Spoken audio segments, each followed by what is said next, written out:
Israel और Hamas के दरमियान कैदियों का तबादला कुछ देर में शुरू होने की तवक्को है।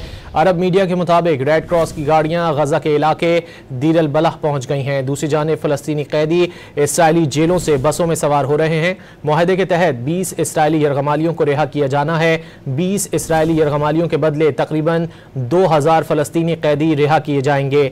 इसराइल का कहना है कि इसराइली मुग़वियों को रिहाई मिलते ही फलस्तीनी कैदियों को रिहा कर दिया जाएगा। इसराइली फौज के मुताबिक रेड क्रॉस की टीम मुतादिद यरगमालियों को इसराइल के हवाले करेगी।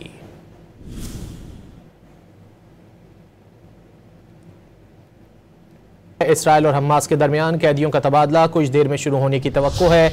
अरब मीडिया के मुताबिक रेड क्रॉस की गाड़ियां गजा के इलाके दीर अल बलह पहुंच गई हैं। दूसरी जानिब फलस्तीनी कैदी इसराइली जेलों से बसों में सवार हो रहे हैं। मुआहदे के तहत 20 इसराइली यरगमालियों को रिहा किया जाना है। 20 इसराइली यरगमालियों के बदले तकरीबन 2000 फलस्तीनी कैदी रिहा किए जाएंगे।